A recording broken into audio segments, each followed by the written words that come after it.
Welcome to the Clique podcast. I'm Dani Watson, a mindset and manifestation expert and founder of the Clique, a company that helps women overcome their fears and limiting beliefs to create a life and business that they love. Within this podcast, I will help you get clear on what you want, identify the blocks that are holding you back, transform your mindset and raise your vibration so that you can co-create magic with the universe. If you are looking to design a life that truly sets your soul on fire and manifest more success and abundance, then you are in the right place.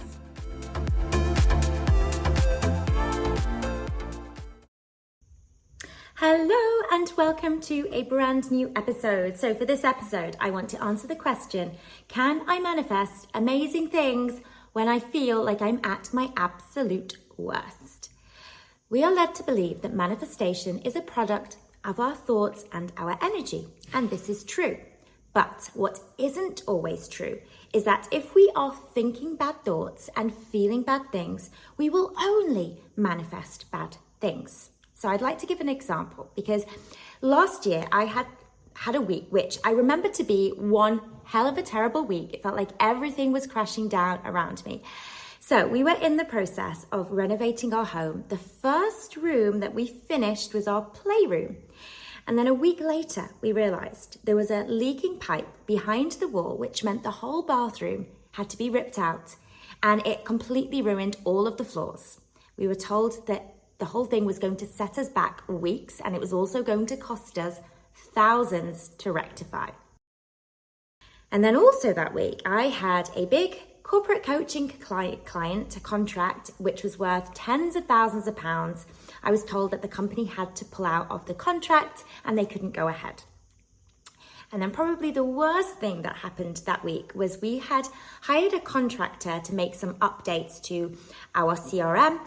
And in the process of doing this, managed to delete our entire email list of contacts. And then to top it off, I was also told that I needed to have my wisdom teeth taken out. Now, in this place, I remember thinking, I'm feeling so stressed, so angry, so overwhelmed, and this is probably going to make everything worse because now I'm in this negative downward spiral where I'm surely just going to manifest more bad stuff. Now, despite feeling pretty low for the whole week, the next week, some pretty amazing things came to manifestation. So first of all, our builders told us that it was our mistake about the leak, so we're going to rectify it for free and we're going to bring on board another team, so we're going to get it all done at double the speed. So great, wonderful. I also secured another coaching contract with another company, which was actually a much larger contract and a company that I'd always wanted to work with. We also managed to retrieve all of our emails and get our whole system back up and running again. And what was also really interesting was that we had a launch deadline for a certification that we were running. And I had previously been thinking, well, I'm feeling a bit of a mess. Maybe we should just extend the deadline, delay the launch because my energy is off and I feel terrible. I've been manifesting all of this bad stuff. The universe is against me. But I chose to go ahead with the launch as planned, and it was a wild success. In spite of how I was feeling, that launch brought in over £300,000 in sales. So I felt terrible for a week, yet the next week I felt like everything was working in my favor, perhaps even better than I could have ever predicted. So now, if you are feeling not your best self right now, I want to remind you that one day or even one bad week doesn't need to snowball into a terrible life, and it doesn't need to have a significant impact on what you are able to manifest either. Now, what I also know to be true is this. It is not necessarily the feeling bad that holds off our manifestations. In fact, feeling bad isn't necessarily the thing that lowers our vibration. It is actually how we perceive how we are feeling and how we talk to ourselves about how we are feeling. Now, often we label our thoughts and our emotions as good and bad. And then we equate good thoughts and good feelings equal good manifestations. And sometimes this can be true. But think about this for a second. How often have you cried and it actually feels really good? How often have you exploded with rage and then afterwards you actually feel so much better? There can be good within the so-called bad. Peace can be found within the rage. Joy can be found through sadness. And so when we tell ourselves, I'm feeling frustrated, therefore I'm going to manifest more bad things, we're often just adding fuel to the fire, because it's not the feeling or the thought that is necessarily bad or low vibe. It's our own response to that feeling or thought. So something that I find helpful is to think of our thoughts and emotions as little children, little kids who need kindness and love and compassion. So if a child is crying because it's upset, we don't say, you're so bad for feeling this way. Your life is going to get worse now because you're upset. Instead, we offer our love. So if we layer guilt or shame or frustration on top of our negative thoughts or energy, that can be a recipe for disaster. But when we begin to accept our shadows and love them as much as we do our light, this can actually be a really healing process that helps us to connect with the highest frequency of all, which is the frequency of love. So often we're great at loving ourselves when we are feeling good and thinking great thoughts and our energy is high, but the challenge is to be able to love yourself when you are not feeling so great. And when we do this, we are honoring what we are feeling rather than labeling it as bad.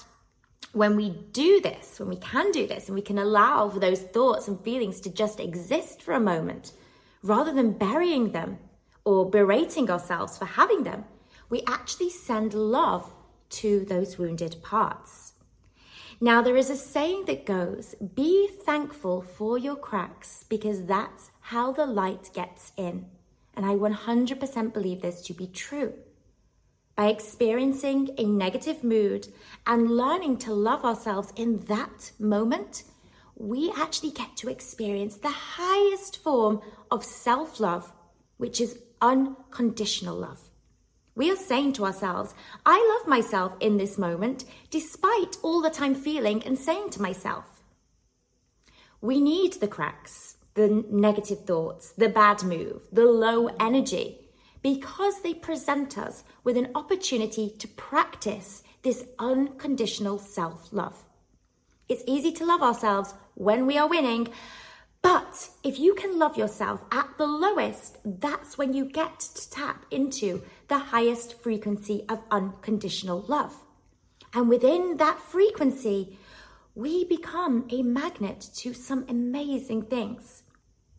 Now, let's make sure we're not confusing this with toxic positivity. So we're not trying to mask the negative or pretend it doesn't exist, because to do so means to deny a part of ourselves.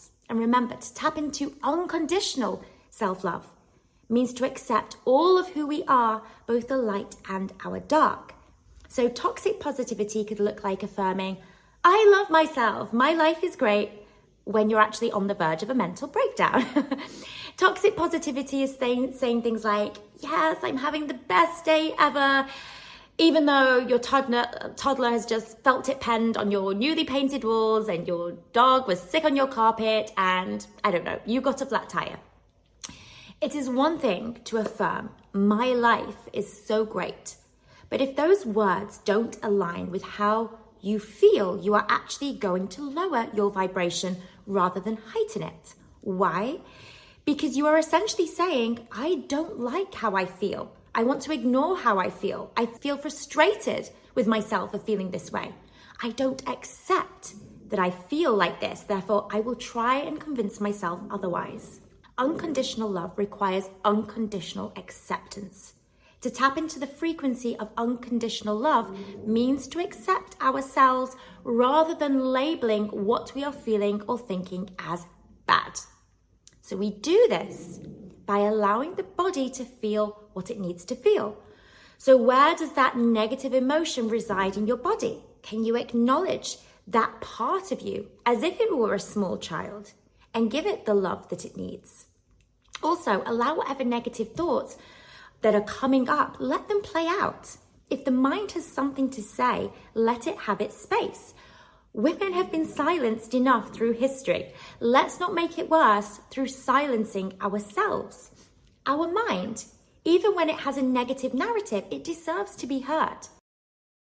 Remember that part of our brain is often just trying to protect us from a perceived threat. So rather than just trying to switch it off or silence it completely, gently ask this part of your brain, is this really true what you're saying here? Is there perhaps something more helpful here that I could be telling myself? Feed that part of you with love, and you will then shift into the energy of unconditional love. And in that energy, the universe is going to deliver. Now, a final thing. Something that I realized is that, let's say you're feeling terrible. Do you really think the universe is going to turn its back on you the moment that you need it the most? To say that if we think or feel bad things means we are only going to manifest bad things is to paint the universe as something that will cruelly abandon us when we need it the most. We need to remember that the universe recognizes our humanness. It knows that we are a part of the human experience, where we are called to feel the whole breadth of human emotion, the good and the bad. So, whilst the universe is responding to how we feel, its role is also to support us and to love us unconditionally. The universe doesn't punish us with bad manifestations when we are thinking or feeling bad things. It always has our highest interest in mind. Now, sometimes it can feel like when we feel bad, bad things do manifest. And when they do, we can actually use these things as lessons or opportunities for growth, rather than, again, labeling them as something bad has happened to me. But it won't always be the case that bad produces bad. The universe knows when we need support and will often send us a miracle or a lifeline when we feel like we are just about to give up all hope. We don't need to force ourselves into feeling great to be capable of receiving something great. We need to acknowledge that we are always worthy of the universe's gifts, even in the moments we feel at our lowest. Manifesting isn't performative. We don't need to play the part of the happy, confident, abundant person just to get what we want. The universe accepts us even when we feel broken. Light can come through the universe in our darkest moments. So if you are having not so great a day or not so great a season in your life, trust and accept that miracles can and will show up for you. Have a wonderful day, and I will catch you on the next episode. If you are wanting to build your own successful online coaching business, make sure to check out Freedom, Abundance and Impact, our free 10-day business and mindset course for coaches and aspiring coaches. To access, simply head to wearetheclique.com and click free course in the menu.